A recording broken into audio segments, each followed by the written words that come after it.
오늘 우리에게 주신 하나님 말씀 구약성경 창세기 25장 21절에서 26절까지의 말씀입니다. 한 절씩 교독하겠습니다. 이삭이 그의 아내가 임신하지 못함으로 그를 위하여 여호와께 간구하매 여호와께서 그의 간구를 들으셨으므로 그의 아내 리브가가 임신하였더니 그 아들들이 그의 태 속에서 서로 싸우는지라 그가 이르되 이럴 경우에는 내가 어찌할꼬 하고 가서 여호와께 묻자온대 여호와께서 그에게 이르시되 두 국민이 내 태중에 있구나 두 민족이 내 복중에서부터 나누리이다 이 족속이 저 족속보다 강하겠고 큰 자가 어린 자를 섬기리라 하셨더라. 그 해산은 먼저 나온 자는 붉고 전신이 털옷 같아서 이름을 에서라 하였고 나오는 그 손으로서 에서의 발꿈치를 잡았으므로 그 이름을 야곱이라 하였으며 리브가가 그들을 낳을 때 이삭이 60세였더라. 아멘. 이는 하나님 말씀입니다. 가끔 초신자로부터 목사님 믿음이란 무엇인가에 대해서 간단히 설명을 좀 해주시기 바랍니다라고 하는 부탁을 받을 때가 있습니다. 그럴 때 저는 믿음을 두 가지로 설명을 해요. 하나는 모든 일에 하나님을 넣고 생각하면 믿음이고 모든 일에 하나님을 빼고 생각하면 불신이다 이렇게 설명을 해요. 또 하나는 하나님과의 거리가 믿음이고 간격이 나와 하나님과의 간격이 믿음인데 이 거리가 가까우면 가까울수록 좋은 믿음이 되고 이 거리가 멀어지면 멀어질수록 나쁜 믿음이 된다 이렇게 설명을 합니다. 여러분 동의가 되십니까? 뭔 소리인지 전혀 모르겠어요. 지금 나의 믿음이 좋은가 안 좋은가를 한번 판단해 보시길 원합니다. 만약 여러분의 생각 가운데 내 삶에 주님이 안 계시면 어떻게 될까? 이것을 생각해 보는 거예요. 만약 내 삶에 주님이 안 계시면 내가 어떻게 될까? 당장이라도 죽을 것 같으면 믿음이 있는 것이고 그러건 말건 별로 크게 문제될 것 같지 않으면 믿음이 없는 것이에요.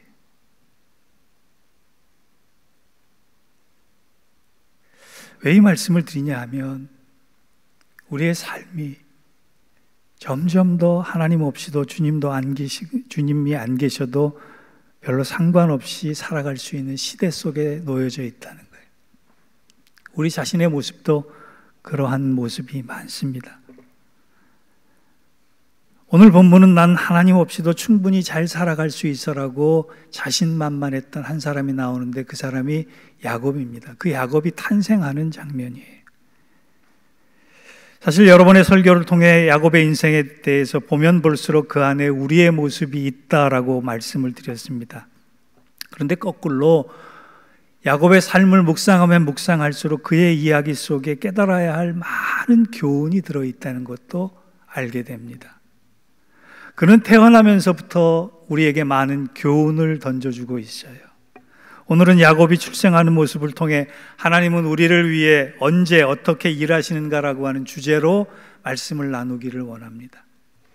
여러분 신앙생활하면서 궁금하지 않으세요? 하나님은 언제 일하시는가? 하나님은 언제 나를 위해서 일하시는가? 그 해답만 가지고 있어도 기운이 날 것 같아요. 하나님은 언제 일하시는가? 첫째, 하나님은 야곱이 태어남같이 우리가 가진 문제가 시작될 때 하나님의 일하심도 시작된다는 거예요. 그게 21절입니다. 이삭이 그의 아내가 임신하지 못함으로 그를 위하여 여호와께 간구하매 이렇게 시작이 돼요. 여기서 임신하지 못함이란 단지 수태하지 못한다는 말이라기보단 인간의 방법으로서는 어떻게 할 수 없는 난관에 부딪혀 있는 문제가 시작됐다라고 하는 선언이에요. 여러분 믿음의 조상 아브라함과 이삭은 하나님이 언약 백성으로 삼으신 첫 세대입니다. 이들은 하나님으로부터 하늘의 별과 같이 자손이 많아질 것이며 장차 큰 나라와 민족을 이룰 것이다라고 하는 엄청난 약속을 받았던 사람들이. 하나님이 약속하셨다면 당장 뭔가 징조가 보이고 뭔가 이루어져야 되는 거 아닙니까? 그런데 아브라함이 자손을 얻기까지 25년이라는 세월이 흘렀어요. 또 그의 아들 이삭이 어렵게 얻은 그의 아들 이삭은 결혼한 지 20년 만에 자식을 얻었습니다. 즉 아브라함은 100세에 아들 이삭을 낳았고 이삭도 60세에 아들을 얻었다는 거예요. 정상적인 방법이 아니라 정상적인 모습도 아니라는 거예요. 따지고 보면 이들이 언약의 백성으로 택함을 받았다면 눈에 보이는 특혜가 좀 있어야 할 것이고 신앙적으로 본다면 아주 특별한 은혜가 보장되어 있어야 되는 거 아닙니까? 그리고 그 많은 사람들 중에 하나님에게 언약의 백성으로 특별히 선택하셨다면 뭔가 당연히 형통해야 될 미래를 당연히 맞이해야 되는 거 아닙니까? 하루하루도 난관 없이 순풍에 돛한 것처럼 만사가 잘 풀려야 되는 것이 정상이라고 여길 수밖에 없는 관계입니다. 왜냐하면 당대에 하나님의 언약과 선택을 계승한 사람들이 그들밖에 없었기 때문에 그래요. 제가 여기서 우리 최 전사님을 특별히 사랑한다 그러면 최 전사님 몰래 불러서 아이스크림 하나를 더 챙겨주지요. 그러지 않겠어요? 안 챙겨줬다고 안 그런 거 아니에요. 하나님이 당대에 특별한 사람들을 고르고 골라서 언약과 선택을 보여주셨다면, 계약하셨다면 뭔가 좀 다르게 대우해야 될 거 아니에요. 그런데 형편과 상황은 전혀 그렇지 않았습니다. 언약의 혈통을 이어갈 자손을 얻는 것부터 막혀버렸어요. 통 크게 써서 생활이 좀 곤고할지라도 자손만큼은 넉넉하게 주셔야 되는 거 아닙니까? 그래야지 약속이 유효화되는 거 아닙니까? 그런데 아버지 때부터 고생해요. 5년, 10년도 아니고 아들 이삭도 20년 동안 임신이 되지 않는 시련을 겪었습니다. 왜 이런 스토리가 될까요? 우리 보고 그 상황과 그 시간을 믿음의 눈으로 보라는 거예요.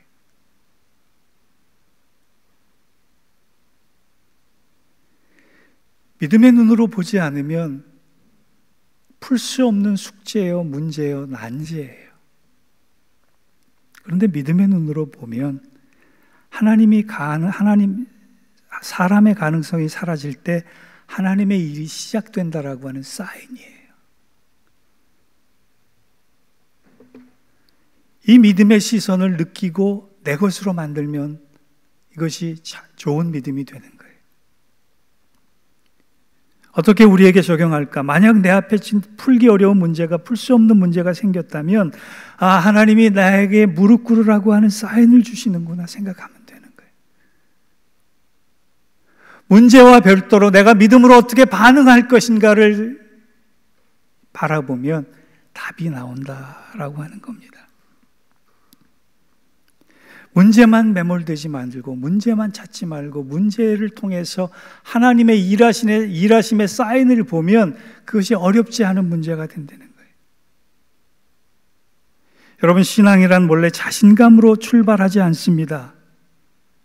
신앙의 첫걸음은 믿었던 자신에 대해서 나는 연약하고 아무것도 할 수 없는 무력한 존재이구나라고 하는 절망으로부터 시작되는 거예요.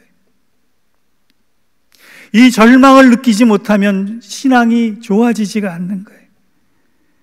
믿음이란 내 자신에 대한 가능성을 철저하게 부정하고 하나님에 대한 가능성을 긍정함으로 시작하는 것이 믿음이라는 거예요. 시편 51편 17절에 보면 이런 말씀이 나옵니다. 하나님께서 구하시는 제사는 상한 심령이라 상하고 통회하는 마음을 주께서 멸시하지 아니하시리이다.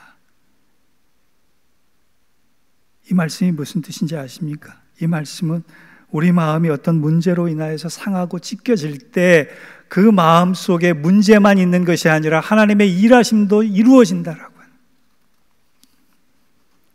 이 말씀을 무슨 의미로 받아들여야 합니까? 지금 당장에는 내 마음을 찢는 문제로 아프고 불행하지만 눈을 돌려서 하나님의 일하심을 보기 시작하면 나중에는 예상하지 못했던 기가 막힌 복을 만날 수 있다라고 하는 거예요. 지난번 설교에 말씀드렸듯이 문제가 뭐를 만나면, 기도를 만나면 축복이 된다는 거예요. 우리가 결단 찬송으로 부를 주가 일하시네 가사가 이런 겁니다. 날이 저물어 갈 때, 빈손으로 걸을 때, 그때가 하나님의 때. 왜 날이 저물어서 석양의 어둠컴컴한 것만 바라보지 말고 빈손으로 갖고 내 두 손만 바라보지 말고 그러한 때 나에게 부정한 마음과 연약한 마음과 쓰러져가는 절망의 마음이 들 때 그때야 비로소 하나님께서 일하실 때다라고 하는 것을 깨달으면 힘이 난다는 거예요.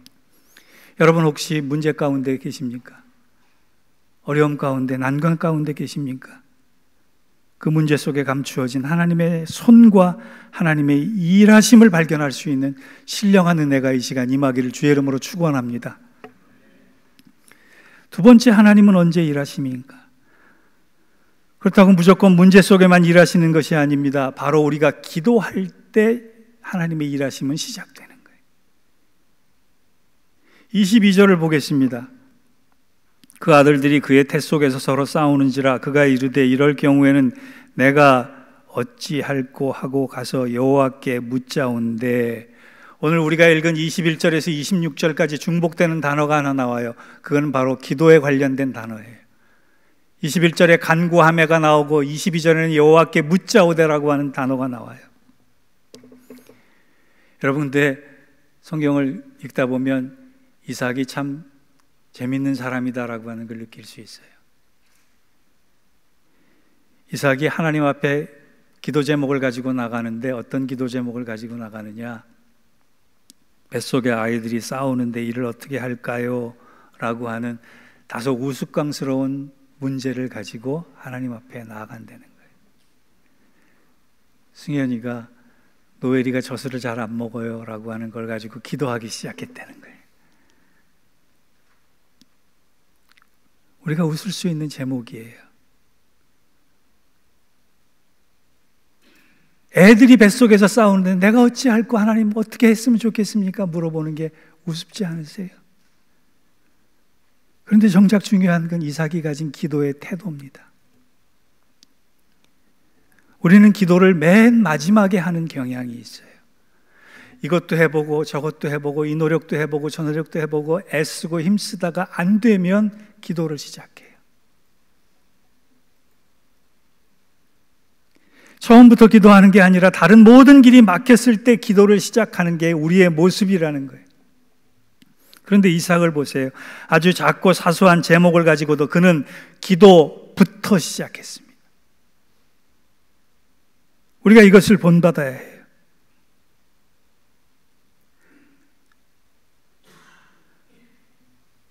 이삭이 이러한 질문, 사소한 질문을 가지고 질문하고 하나님께 기도했다고 해서 하나님께서 그렇다면 오른손을 가지고 엄마의 뱃속을 배 위를 3번 쓰다듬어라 이렇게 정답을 주시는 것도 아니에요. 하나님께 묻는 것 자체가 정답이에요. 왜? 하나님과 함께하는 순간이 생기기 때문에 그렇습니다. 기도가 그래서 중요한 거예요. 기도부터 시작한다라고 하는 것, 그것은 바로 내가 하나님께 나아가서 하나님이라고 하는 정답을 붙잡기 때문에 그렇습니다. 그런데 여기서 한 가지 불편한 점이 있습니다. 기도를 열심히 한다고 해서 하나님의 응답이 즉각적으로 오지 않는 경우가 있다는 거예요.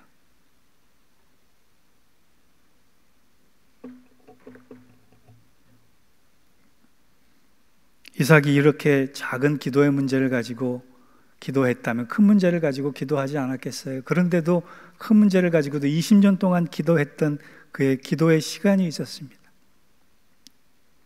우리도 하나님께 기도할 때 긴 시간 동안 하나님께서 응답하지 않으실 때가 있어요.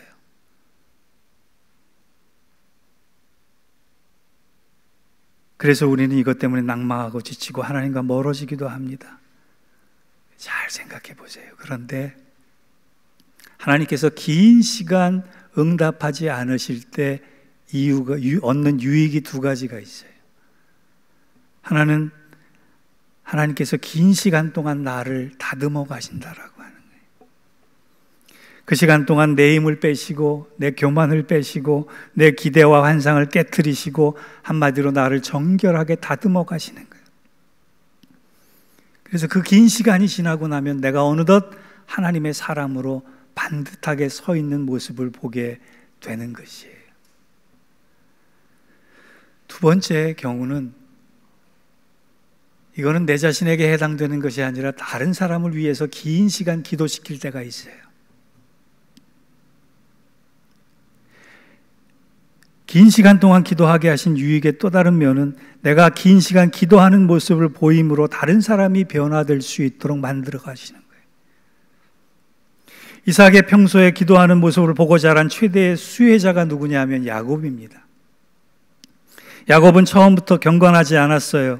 그는 인생의 터닝 포인트를 3번 경험합니다. 즉 하나님을 3번 만났다는 거예요. 성경에는 하나님을 한 번만 만나도 인생이 달라지는 사람이 많았습니다. 그런데 야곱은 무려 하나님을 3번이나 만나서 드디어 하나님의 사람으로 변해갑니다. 그만큼 자아가 강했던 사람이고 자기 욕망이 컸던 사람이에요.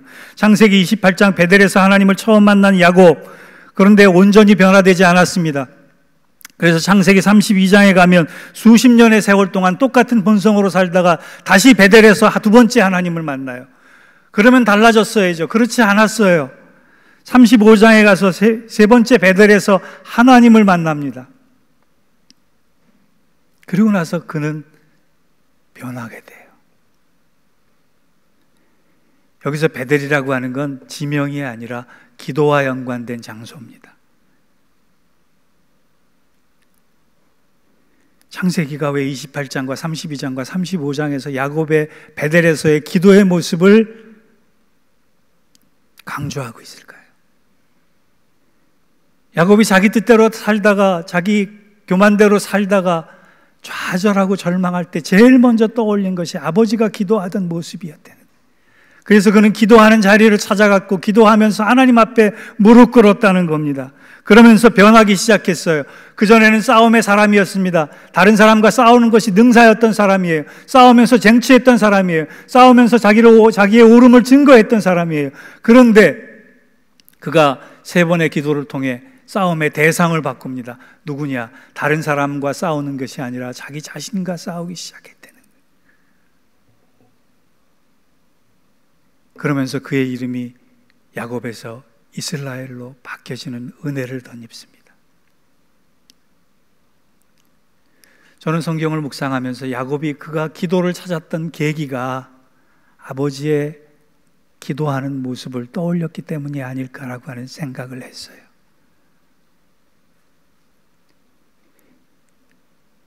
이삭이 긴 시간 동안 기도했던, 아니 어찌 보면 이삭의 긴 시간이 이삭을 위한 것이 아니라 아들을 위한 기도의 시간이었다라는 생각이 들었습니다. 여러분, 자식을 향한 우리의 기도가 그만큼 중요한 거예요. 저 역시나 하나님을 2번이나 도망가려고 했습니다. 야곱처럼 말이죠. 하나님이 살아계시면 왜 이런 일이 일어납니까? 하나님이 전능하시면 왜 선한 손길 대신에 이렇게 아픈 손길을 주십니까? 나 이제 더 이상 신학 공부 안 하겠습니다. 목사 되는 거 포기하겠습니다.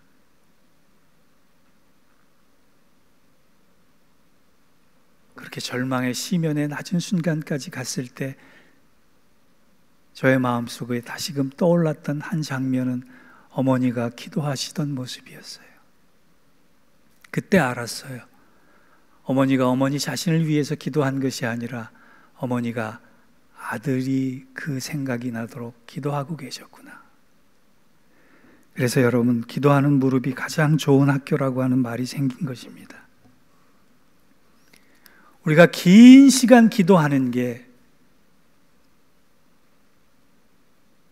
나를 위해서 하나님이 나에게 매정하시기 위해서, 매몰차기 위해서 그런 것이 아니라 내가 그렇게 긴 시간 동안 절망하지 않고 낙심하지 않고 기도하는 모습을 통해 누군가 그 모습을 보고 변화한다는 거예요.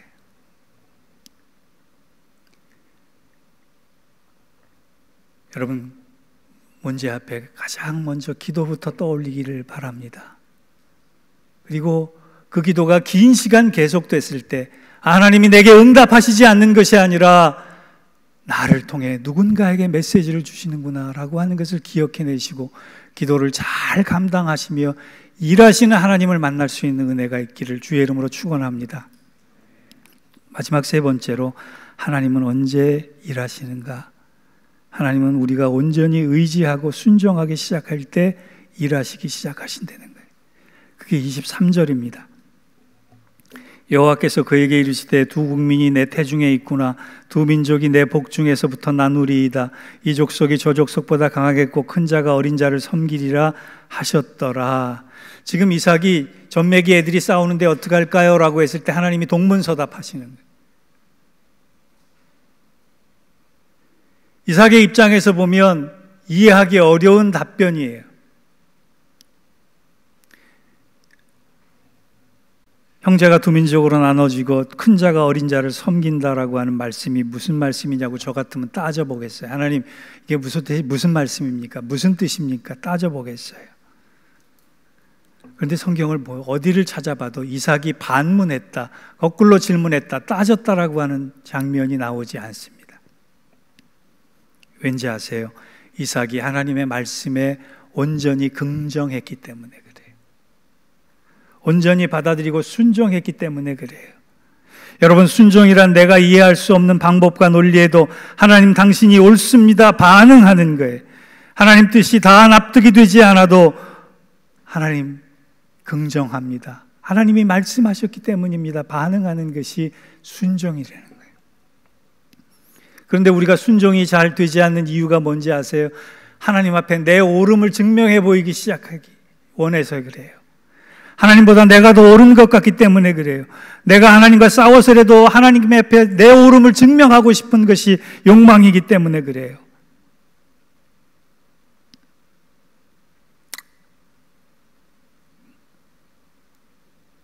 그런데요, 여러분, 에서와 싸웠던, 라반과 싸웠던, 자기 옳음을 증명하려고 했던 야곱이 자기 자신과 싸운 싸움에서 이제 방향을 바치고 자기 자신과 싸움을 통해서 하나님의 옳음을 증명하기 위해서 변화되는 순간 그는 새로운 사람이 되고 맙니다.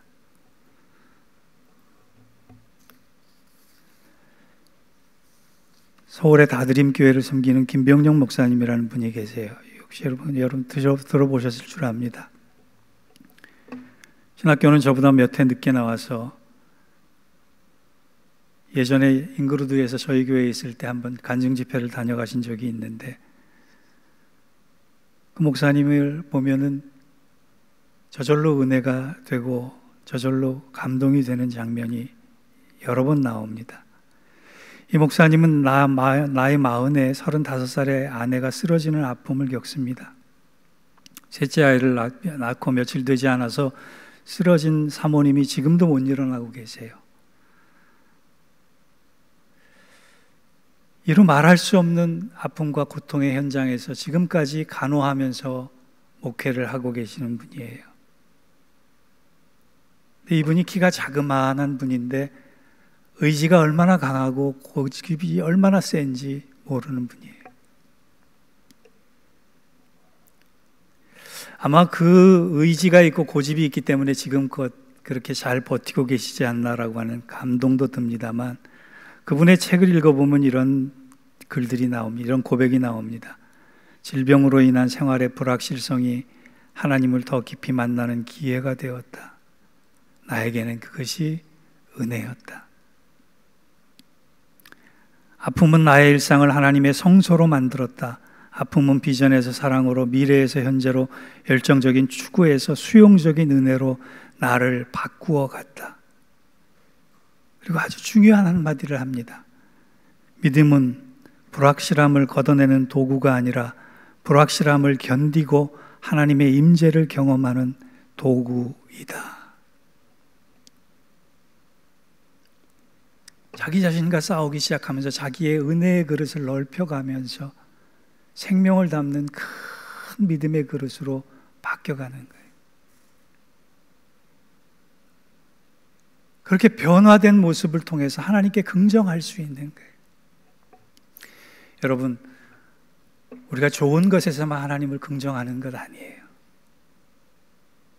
내가 원치 않는 무거운 십자가가 지었을지라도 하나님, 그럼에도 불구하고 당신이 옳습니다. 그러는 순간 내 믿음의 그릇이 깨끗해지고 넓어지는 거예요. 내가 하나님을 이겨야 승리가 아니라 하나님이 나를 이기셔야 진정한 승리입니다. 기도하면서 하나님께 패배하십시오. 그것은 결코 실패가 아닙니다. 영광입니다. 우리가 살아가야 할 길입니다. 그럴 때 하나님의 복이 임하는 겁니다. 그것을 우리는 믿음이라고 하는 거예요. 오늘 하나님의 일하심, 하나님은 아무것도 하지 않는 분이라고 여겨질 때가 있는 생각을 가지고 계신 분이 있을지 모르겠습니다. 하나님은 우리의 문제 가운데 일하십니다. 그리고 하나님이 우리의 기도 가운데 일하십니다. 그리고 하나님의 뜻을 온전히 순종할 때 일하심을 보여주십니다. 이 가을에 하나님의 일하심의 역사가 풍성한 은혜 가운데 우리 공동체 안에 머물 수 있기를 주의 이름으로 축원합니다. 기도하겠습니다. 하나님, 믿음의 불확실함을 걷어내는 도구뿐만이 아니라 불확실함을 잘 믿음으로 견디고 하나님의 임재를 경험하는 도구였음을 고백할 수 있는 저희들의 믿음 되게 하여 주옵소서. 하나님께서 일하심을 보고 찬송하며 찬양하는 저희 공동체 되게 하여 주옵소서. 하나님께 짐으로 말미암아 진짜 이길 수 있는 저희들 되게 하여 주옵소서. 그리하여 하나님의 놀라운 복이 우리 공동체, 우리 심령 안에 넘치도록 임하는 은혜의 가을을 맞이할 수 있도록 축복하여 주옵소서. 예수님의 이름으로 기도하옵나이다. 아멘.